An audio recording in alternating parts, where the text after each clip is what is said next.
Bien, hermanos, nuestro texto de esta mañana, como dice sus Biblias, en el capítulo 21, puede tener algún encabezado diciendo la entrada triunfal a Jerusalén.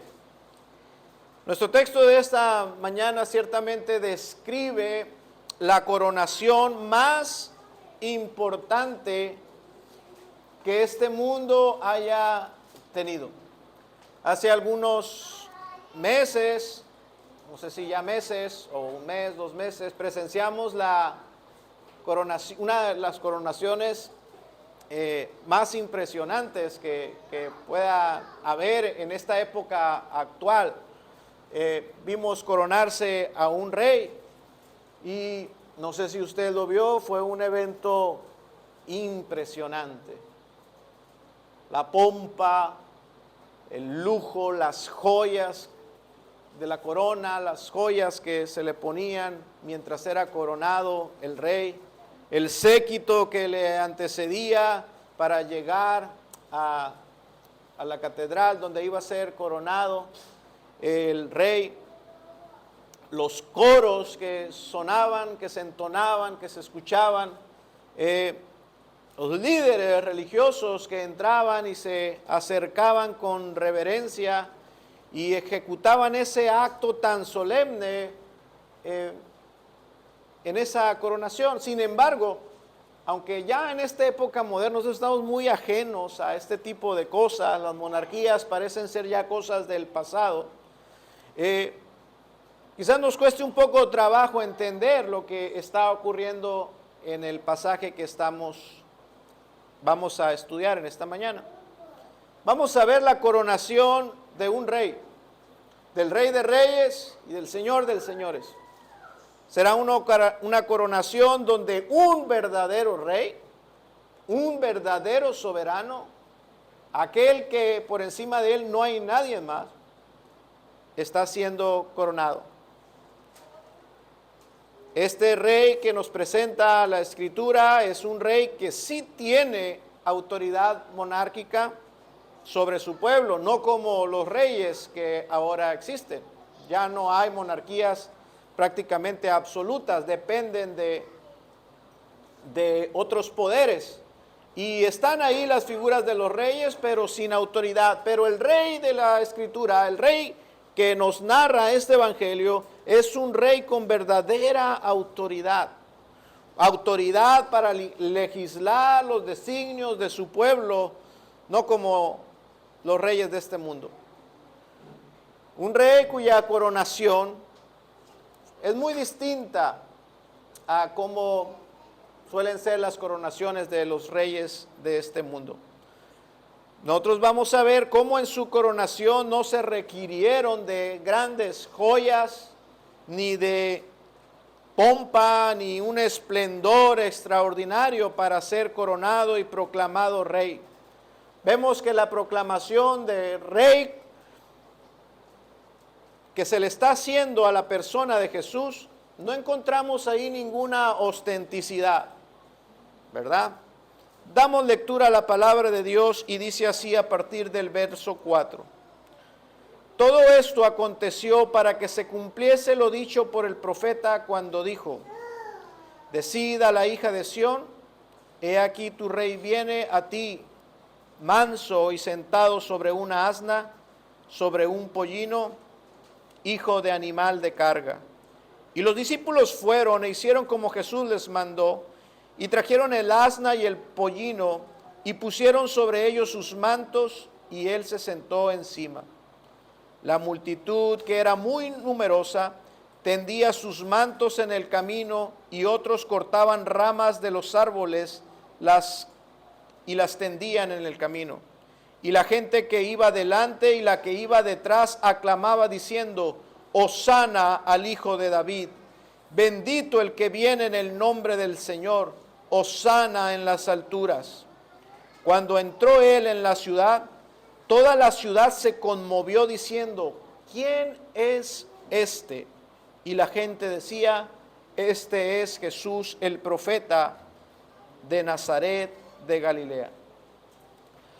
La mañana del 11 de enero del año 42 antes de Cristo, Julio César se encontraba con su ejército a las orillas del río Rubicón. El río funcionaba como frontera, como límite entre las regiones de Galia y de Italia. Según la ley romana, quien se atrevía a cruzar el Rubicón, el río, iba a ser considerado como un enemigo de la nación. Así es que ahí estaba Julio César a las orillas, consciente de que si cruzaba el Rubicón con su ejército, eso sería prácticamente una declaración de guerra. Después de un momento de mucha duda y de reflexión, se escuchó la voz de Julio César gritar en alta voz: Alea iecta es, la suerte está echada. Así que cruzó el río y lo que desató fue una guerra que duró 4 años. Y aquí se inicia lo que hoy conocemos como el Imperio Romano. Cuando César entró en Roma, cruzó el río, hubo batallas, hubo guerra, pero cuando él entró victorioso a Roma, se hizo declarar cónsul y dictador perpetuo. Desde entonces la frase cruzar el Rubicón llegó a significar el tomar una decisión irrevocable de serias consecuencias. El capítulo 21 que hoy iniciamos, aquí encontramos el cruce del Rubicón en el ministerio, en la vida de Jesús. Por más de 3 años, Jesús enseñó la verdad divina y hizo muchos milagros. Y ahora aquí inicia el principio del fin de su ministerio terrenal. Entrar a Jerusalén significaba una decisión irrevocable de serias consecuencias para Jesús. Entrar a Jerusalén iba a desatar una reacción de sucesos en cadena, cuyos acontecimientos todos iban a llevar a Jesús hacia una muerte de cruz. No había marcha atrás. Pero a diferencia de Julio César, Jesús no entró en Jerusalén como un dictador dispuesto a aplastar a sus enemigos, a aplastar toda resistencia por medio de la violencia, por medio de las armas. Jesús entró a Jerusalén como un rey distinto, como un rey que asumía su posición de siervo. Entró a Jerusalén no para aplastar a muchos, sino para salvar y dar vida a muchos. No llegó, vemos nosotros que no llegó como un jefe militar, no llegó montado sobre un caballo, cuya apariencia era la que daban los jefes militares. Entró en Jerusalén, como dice nuestro texto, montado en un pollino y rodeado de discípulos, gentes comunes y corrientes, sin armas. César entró en Roma para gobernar un imperio por medio de las armas, con mano dura, con mano de hierro, pero Cristo lo hizo de manera diferente. Cristo entró en Jerusalén para ser entregado a los gobernantes. Entró en Jerusalén para sufrir y morir, para ser entregado por los de su propia nación, para ser traicionado y condenado a muerte. Quiero, hermanos, que en esta mañana podamos aprender algunas cosas de nuestro pasaje a través de 3 enunciados. El primer enunciado es que en Cristo siempre hay una exactitud profética.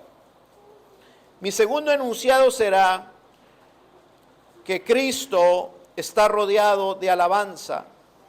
Y el tercer enunciado será: Cristo es incomprensible para el hombre natural. Dice el verso 4, todo esto aconteció para que se cumpliese lo dicho por el profeta. 550 años antes se había profetizado esta entrada triunfal de Jesús a Jerusalén. Y se dieron detalles acerca de cómo iba a ser esa entrada del Mesías a la ciudad santa. Así es que esto causó en cierta manera una impresión en el escritor, en Mateo, aunque no lo entendió en ese momento, lo entendió después cuando escribió el Evangelio. Él se impresionó de la exactitud de los acontecimientos que iniciaron cuando Jesús entró en Jerusalén. Ya había sido escrito que la aparición de este rey y su entrada triunfal no iba a ser un evento improvisado o casual. Tendría que haber una exactitud en los eventos cuando el Mesías entrara a la ciudad a ser sacrificado. Tendría que haber detalles, y es lo que el escritor se asombra, porque ve que lo que está aconteciendo es plenamente el plan que Dios había tenido desde la antigüedad. Así es que la muerte de Jesús no es como algunos estudiosos en History Channel te ponen, ¿no? De aquel líder que las cosas de repente, todo iba muy bien, pero las cosas se le empezaron a salir de las manos. Tenía muchos adeptos, pero empezó a ganar enemigos y no supo cómo controlar la situación. No, eso no es el Cristo que presenta la Biblia. Vemos a un Mesías, a un Cristo que cumple perfectamente todo lo que se había dicho de él en las profecías. Vemos entonces cómo el escritor, cómo el evangelista puede ver que la entrada de Jesús a Jerusalén fue un plan orquestado por el Padre y ejecutado por el Hijo.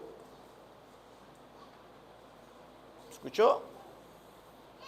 Fue el plan del Padre que Jesús entrara a Jerusalén a ser muerto y sacrificado. Y fue el Hijo quien se encargó de cumplir ese plan a la perfección.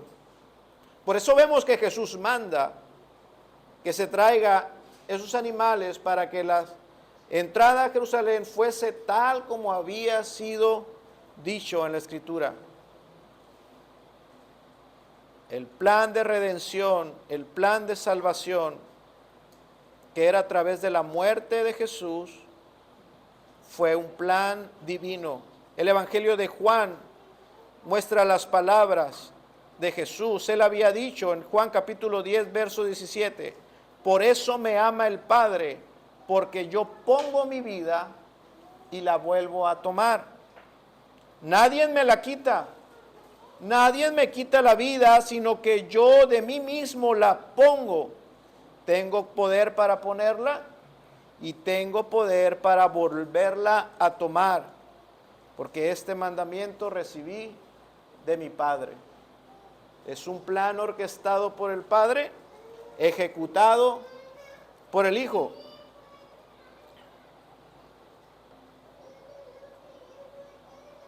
Así es que Mateo, después de mucho tiempo, pudo entender que lo que había acontecido en ese día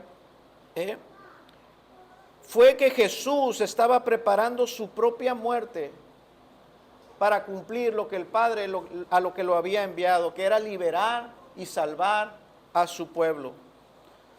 Toda la vida de Jesús y todo su ministerio se caracterizó por esto, por un siervo obediente cumpliendo las profecías del Antiguo Testamento.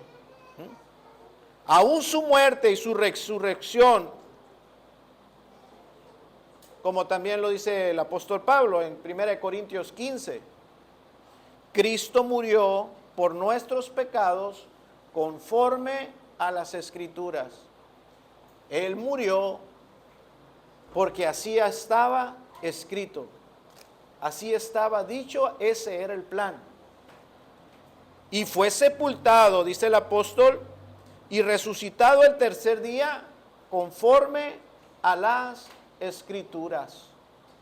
No fueron acontecimientos fortuitos, sino que fueron acontecimientos predeterminados, ordenados por el Padre. Así es que esto es lo primero que debe de llamarnos la atención de nuestro pasaje, que en Cristo hay una exactitud profética. Él es la plenitud, Él es el cumplimiento de los planes de Dios, de todas las promesas divinas. Segundo, hermanos, la segunda cosa que debe de llamarnos la atención de este momento es ver cómo Cristo en su entrada triunfal es rodeado de alabanza. Dice el verso 8, aquí vemos una multitud muy numerosa y apasionada, vehemente podríamos decir. Gente que está expresando fervor y pasión por Jesús.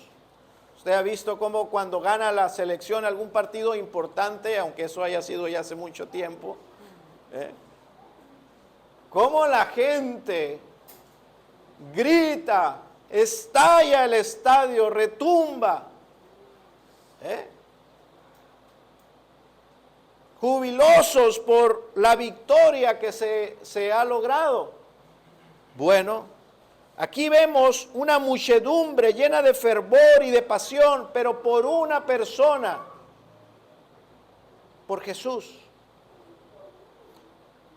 Estaban celebrando la Pascua y era tiempo donde, como ya hemos estudiado, los peregrinos llegaban a Jerusalén por miles y miles y miles para celebrar la Pascua.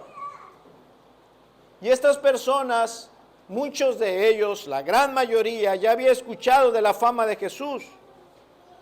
Muchas de estas personas que estaban fervorosas alabando a Jesús, habían sido testigos de los milagros de Jesús.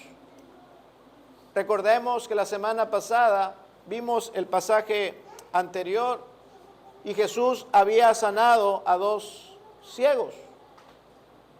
Muchas personas podían testificar de los milagros o de las enseñanzas que Jesús había dado. Los historiadores de la época dicen que en esos años los visitantes a la ciudad podrían llegar a ser hasta de más de 1 millón de personas, llegando y entrando por las puertas de Jerusalén.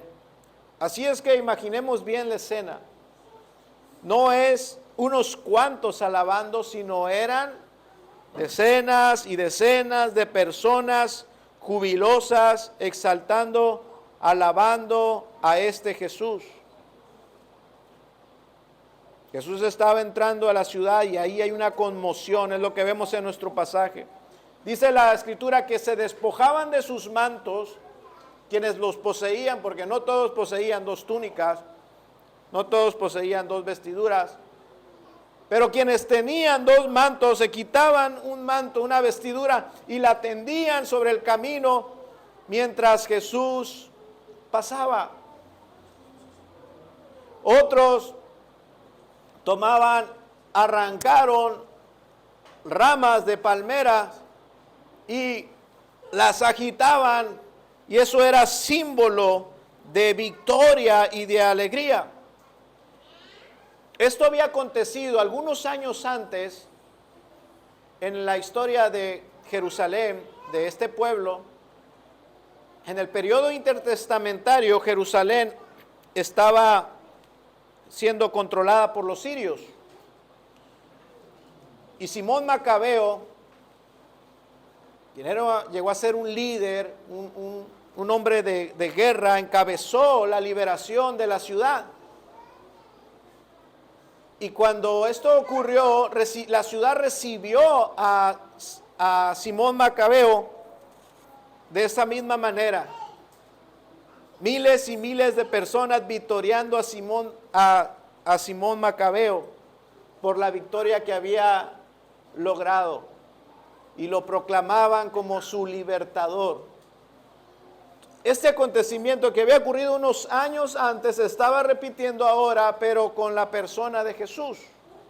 La expectativa que la gente tenía acerca de Jesús como su libertador era así de grande que generó esta conmoción y alegría al ver a Jesús entrando a la ciudad de Jerusalén. Ahora, dentro del contexto de esta historia, tenemos que recordar que se había dado una orden de parte de los líderes de que si alguien sabía dónde estaba Jesús, lo tenía que informar para apresar a Jesús. Y en ese momento a la gente no le importó. No les importó la orden ni tuvieron temor de las autoridades. Empezó a haber una especie de histeria colectiva, como cuando uno empieza a hacer algo y todos los demás se contagian. Todos empezaron a hacer lo mismo, a vitorear a Jesús. Imagínense pensando, pues, ¿qué nos van a hacer los líderes religiosos si somos todo el pueblo? Y alababan a Jesús y lo proclamaban como rey, ignorando las advertencias de las autoridades. Hermanos, esto lo digo para que veamos el nivel de expectativa que tenían las personas acerca de Jesús cuando iba entrando a la ciudad. Ellos tenían el anhelo de que fuese este Jesús quien los libertara del imperio romano. Así es que lo reconocieron a Jesús como una persona de eminencia, como un rey, y le dieron una recepción de un rey, aún estando el imperio en la ciudad, y no temieron, no tuvieron temor. Dice el verso 9, y la gente rodeaba a Jesús, iban por delante y por detrás, y la gente le alababa. En esta coronación, Jesús está siendo coronado como un rey, como se coronan a los reyes, con alabanza, con reconocimiento regio. Ellos aclamaban, dice nuestro texto, gritaban a gran voz. ¿Pero qué gritaban? Hosana. ¿Y qué significa Hosana? Salve, te lo imploro. Sálvanos, te lo imploramos, Jesús. Con el tiempo esta expresión también llegó a ser sinónimo de alegría, de alabanza. Pero la gente le gritaba a Jesús, sálvanos, Jesús, te lo imploramos. Hosana, hijo de David. Lo decimos tan fácil, pero esto tenía implicaciones enormes. Imagine al imperio romano en ese lugar y gente desconociendo al imperio y proclamando rey a un judío y diciéndole, hijo de David. ¿Qué significa eso? Tú tienes, sálvanos, tú que tienes el derecho de estar sentado en el trono, porque eres descendiente de nuestro rey David, el rey más grande que hemos tenido. Sálvanos, Jesús, tú que tienes el linaje de rey, sé nuestro rey y líbranos de nuestros enemigos. ¿Qué le pasaba a esta gente? ¿No tenían miedo de morir? ¿No tenían miedo de que ya se había dado orden de decir dónde estaba Jesús? Hosana al Hijo de David. Jesús fue rodeado de alabanza. Bendito el que viene en el nombre del Señor.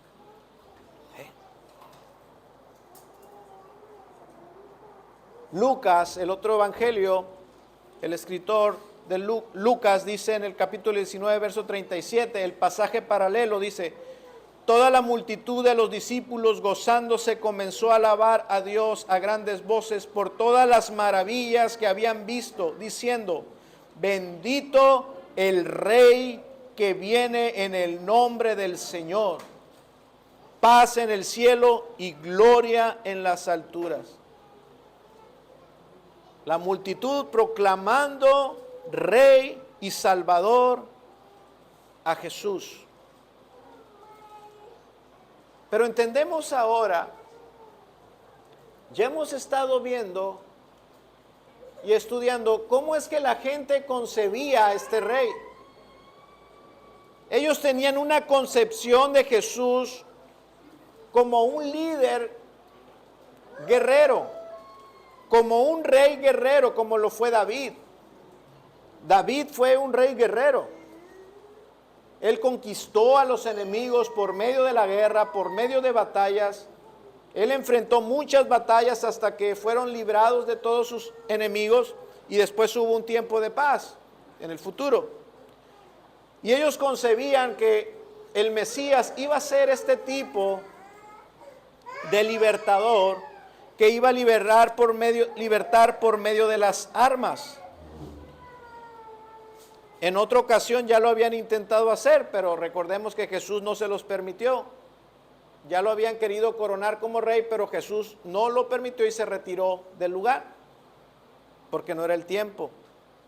Vemos que ahora Jesús lo permite. Dice el Evangelio de Lucas, que Jesús dijo, y él respondiendo les dijo, os digo que si estos callaran, las piedras clamarían. Antes le decía a las personas que recibían los milagros, no le cuentes a nadie, no le digas a nadie. Y ahora Jesús está diciendo, es el tiempo. Todos hablen de mis maravillas, todos den gloria a Dios, todos reconozcan mi señorío, es el tiempo. ¿Por qué? Porque así estaba escrito, para que se cumpliese lo escrito por el profeta. Así es que Jesús permite que lo proclamen rey y entre en la ciudad montado en un asno. Una pregunta, queridos hermanos, ¿qué clase de rey guerrero montaría un asno? Ninguno. Vemos nosotros a los grandes conquistadores en pinturas, a Napoleón montado sobre un caballo enorme, fuerte, vigoroso, con sus armas, con sus trajes militares. Esa es la imagen de un hombre victorioso según el mundo, pero este rey es distinto. Este era un Mesías distinto a lo que todos esperaban. Jesús entró a Jerusalén, y no solo en Jerusalén, sino entró en el mundo siendo rey, y se mostró no como el rey guerrero, sino como lo describe la Escritura, como el príncipe de paz. Él vino a salvarnos de la tiranía del pecado y darnos verdadera libertad. Dice nuestro texto en el verso 5, decid a la hija de Sión, a los habitantes de Jerusalén, he aquí tu rey viene a ti, manso, manso, y sentado sobre una asna, sobre un pollino, hijo de animal de carga. Un animalito muy joven, un animalito que nadie había montado. Así entró Jesús. Él mandó que se le trajera.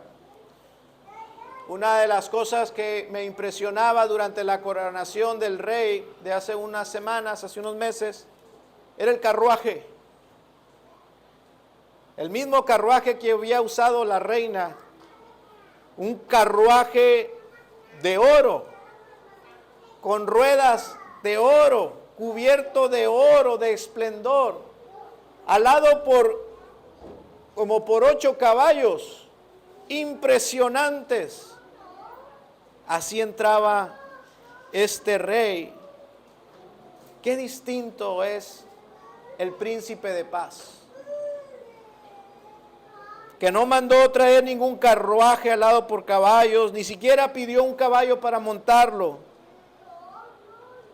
Sin duda Él es el Rey humilde, el Rey manso que Dios nos lo había prometido, el Príncipe de paz.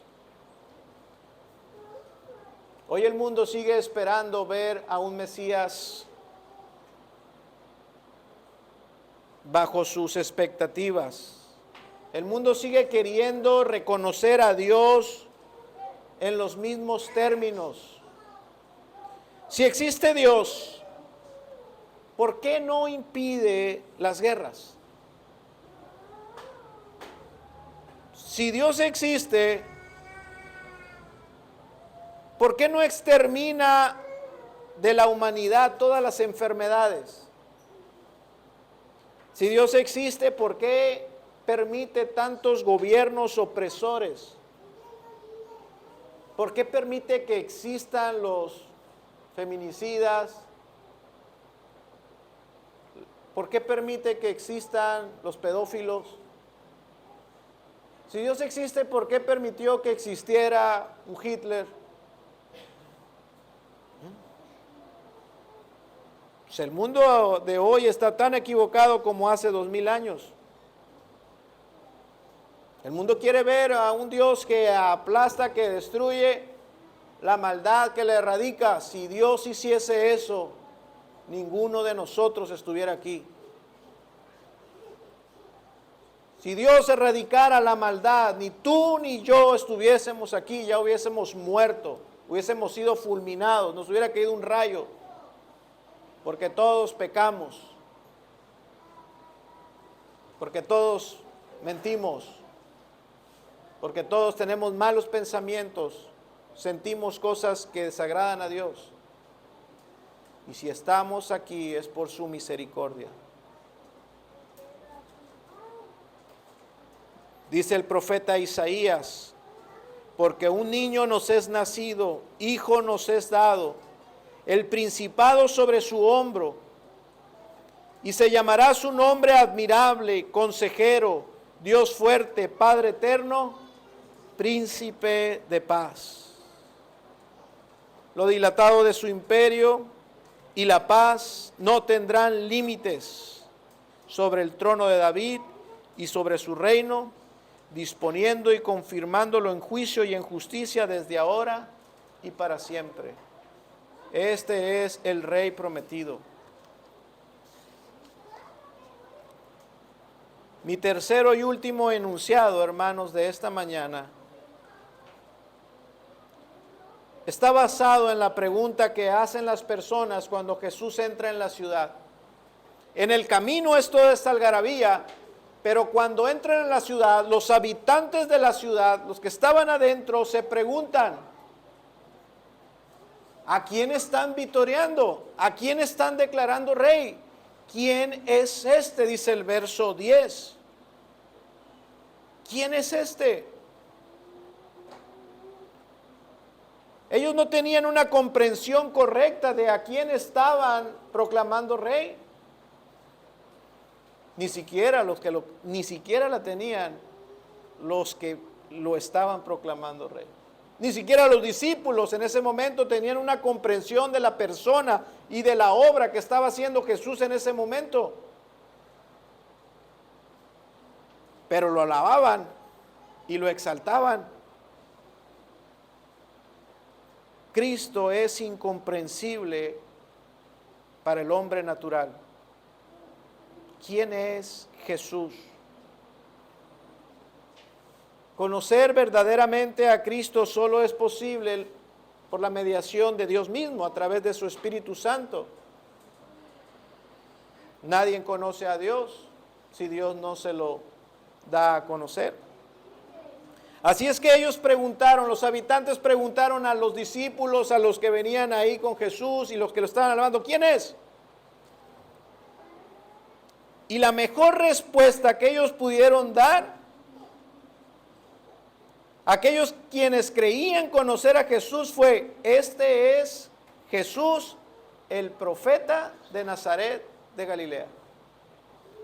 ¿Qué pasó aquí? acababan de confesarle como Salvador. Hosana, sálvanos. Tú eres quien puede salvarnos. Lo acaban de confesar como rey. Tú eres nuestro rey. Nosotros nos someteremos a ti, a tu señorío. Tú eres el que viene del cielo. Tú eres el que había profetizado, aquel que se nos había prometido.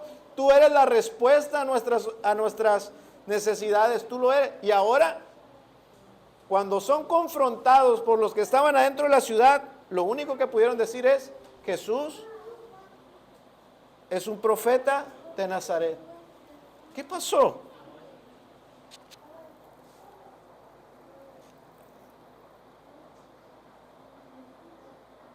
¿Qué pasó?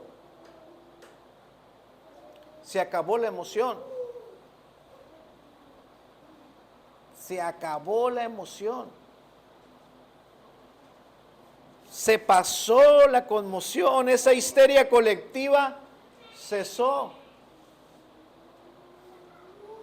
Y lo más que pudieron decir: es un profeta. ¿Dónde quedó esa convicción que tenían?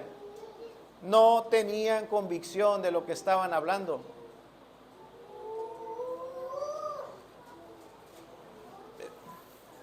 No había una convicción particular.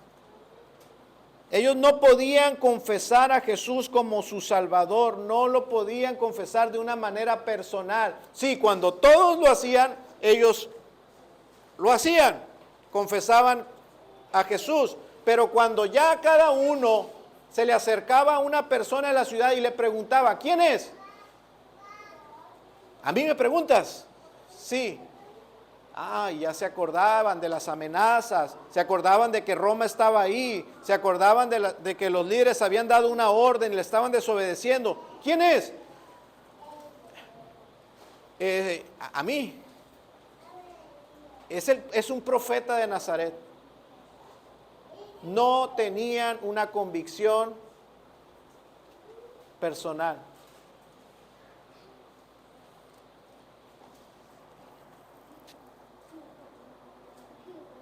Yo cuando era niño, me acuerdo, pues yo nací en un hogar cristiano. Pero pues crecí, entré a la secundaria y cuando empecé ahí a hacer amigos, quienes me conocían e iban y eran mis vecinos también, pues también estaban en la secundaria y empezaron a decir: él es el hermano, él es el hermano. Y el bullying, ¿no? Desde el hermano. Y ahora ya casi no, eso ya no es los niños. Y cuando personalmente me preguntaban: ¿tú eres hermano? Pues mis papás van a la iglesia.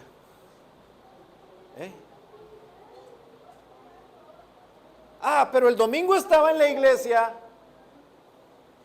y yo tenía mis amigos en la iglesia y yo era cristiano. Pero cuando estaba en la escuela, yo decía: mis papás van a la iglesia. O sea, pero cuando estaba en la iglesia, yo ahí sí decía: en la colectividad, yo sí era cristiano, pero en lo particular, ahí, no, mis papás van a la iglesia.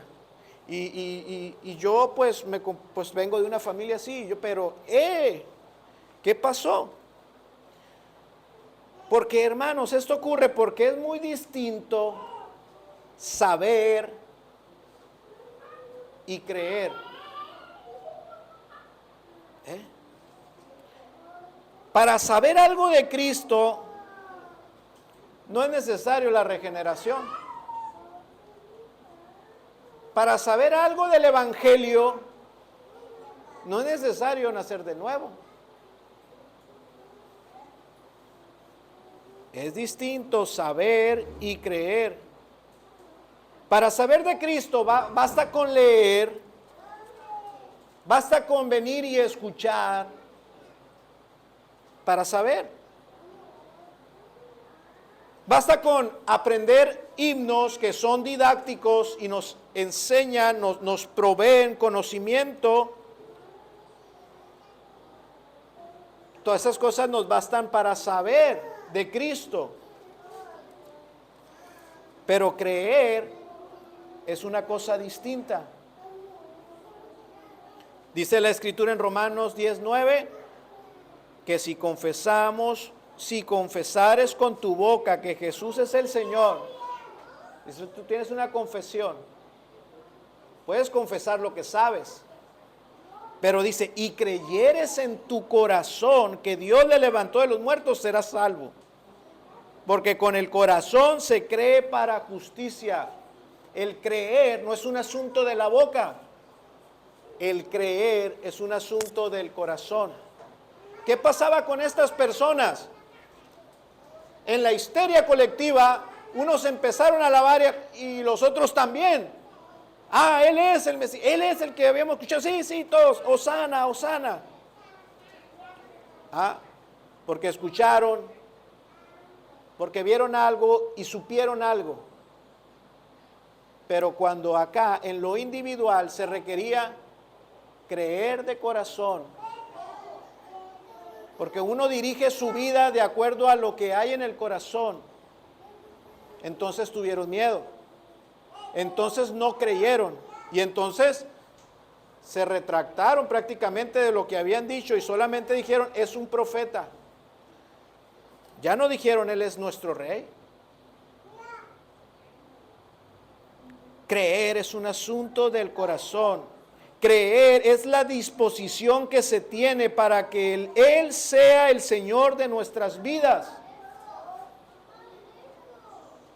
Creer es la convicción de que Él es nuestro Rey, de que Él es nuestro Salvador. Y el que cree en Jesús verdaderamente está dispuesto a vivir y a morir por Cristo. Y quiero enfatizar estas dos cosas, porque muchos dicen, yo moriría por Cristo. Pero no vives para Él. ¿Cómo crees que vas a morir por Cristo si tu vida la vives como tú quieres? Eres desobediente a la palabra de Dios, eres rebelde, mira tu vida, no vives para Cristo. ¿Cómo dices que morirías por Cristo? Creer es hacer de Él nuestro Señor y confesarle a Él, no solo con nuestros labios, una confesión respaldada por nuestra manera de vivir bajo su señorío.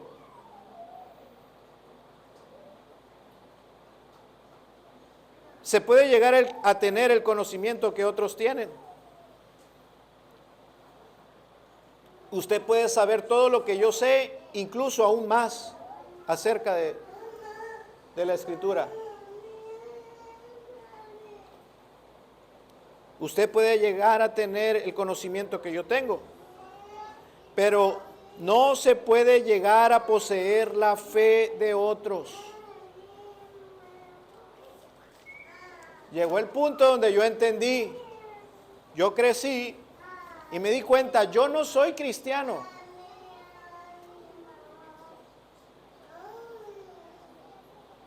Porque yo niego al Señor y era sincero conmigo mismo. Aún en mi adolescencia mi conciencia me decía, tú no eres cristiano, si mueres irás al infierno. Porque tú niegas al Señor en tu escuela, niegas al Señor cuando estás con tus amigos. Y yo recordaba pues que la Escritura decía, si me negares, yo también te voy a negar. Y yo sabía, eso es verdad, si yo niego al Señor, Él me va a negar. Si yo muero ahora, el Señor me va a negar y me va a echar al infierno. No me podía engañar a mí mismo. Yo no podía llegar a poseer la fe de mis padres. Yo no podía quitársela, arrancársela. Tenía su mismo conocimiento, pero no tenía su fe, porque eso es imposible. Yo no puedo tener la fe de ellos en ese sentido.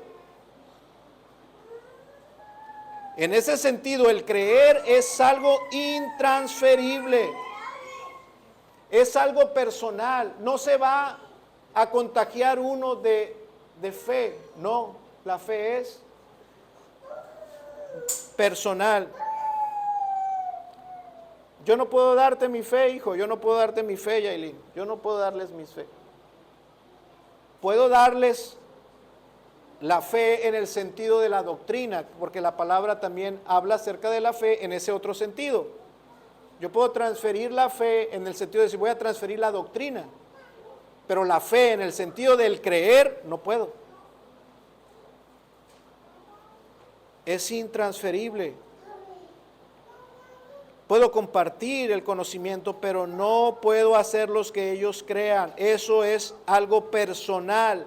¿De dónde? ¿De la mente? No, del corazón de cada uno.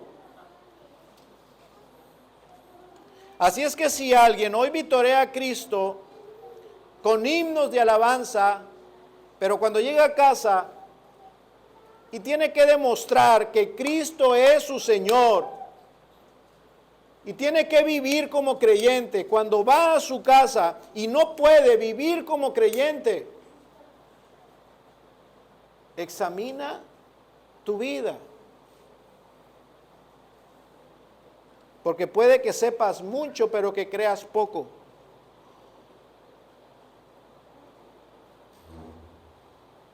Cuando aquí, en lo colectivo, alabas y exaltas a Cristo como lo hacen todos, con ese fervor cristiano, pero ese fervor solo dura de aquí a la casa. Cuando llegas a la casa, cuando ya no estás en la congregación, ese fervor desaparece y empiezas a comportarte y a hablar como un incrédulo, como un inconverso.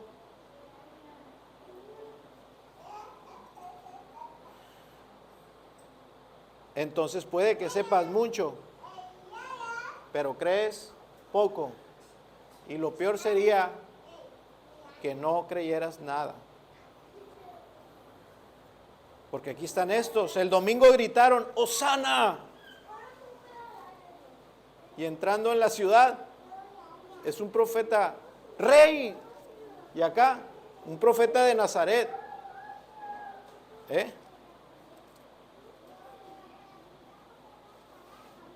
Aquí, estos mismos que están aquí, el viernes siguiente, el viernes próximo, estarán gritando, crucifíquenle. Los que gritaban, Hosana, Rey, sálvanos, enviado del cielo, esos mismos, en unos días, el próximo viernes, estarán gritando, crucifíquenle, crucifíquenle. Porque una cosa es saber y otra cosa es creer. Que nadie esté aquí alabando al Señor y su fervor le dure solamente en lo colectivo y en lo personal, en su matrimonio, con sus hijos, en el trabajo, allá estén negando al Señor. Estas personas, cuando vieron que Jesús fue capturado por los romanos o puesto en manos de los romanos, le dieron la espalda a Jesús. Aún los mismos discípulos, cuando vieron a Jesús azotado y herido, blasfemaron. Porque creer es un asunto del corazón. Y el corazón solamente Dios lo puede cambiar. Solo Dios puede cambiar a quienes se lo pidan, a quienes lo reconozcan que lo necesitan. El profeta Ezequiel dijo, profetizó, y les daré un corazón y un espíritu nuevo pondré dentro de ellos. Y quitaré el corazón de piedra de en medio de su carne y les daré un corazón de carne para que anden en mis ordenanzas y guarden mis decretos y los cumplan y me sean por pueblo y yo sea a ellos por Dios. Cuando estos que no tenían una comprensión de Jesús no creían, era obvio que le iban a dar la espalda. Todos los discípulos le dieron la espalda. Lo dejaron solo. El más cercano lo negó 3 veces. ¿Por qué? porque todavía necesitaba un corazón nuevo. Pero la promesa se cumplió. Se cumplió. Y aquellos que un día le negaron y lo dejaron solo en la cruz a Jesús, después ellos con un corazón nuevo entregaron sus vidas y fueron sacrificados, cada uno de ellos excepto uno. Todos ellos dieron su vida de maneras horribles por el Señor, una vez que se les dio un nuevo corazón y el Espíritu de Dios habitó en ellos.